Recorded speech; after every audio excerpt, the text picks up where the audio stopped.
Hello, in this video I want to show you how to fix the problem when you have stable internet connection, but all of the downloads in Google Play Store are stuck on the pending. And to do this, let's open our Google Play Store, and here we're gonna go with this app and try to download it.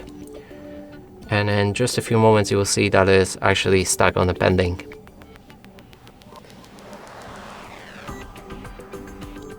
Let's cancel it for now and move on to the fix. So open your settings, then scroll all the way down to the system. Inside, select date and time, and here set time automatically using network provided settings. If we go back to our Google Play Store and try to install the same app, now it should work fine. But if it's still stuck on the pending, we might need to restart our Google Play Store. But it runs fine without any problem. And that's it for this video. Hope you like it. Please consider subscribing to our channel, leave a like and a comment below.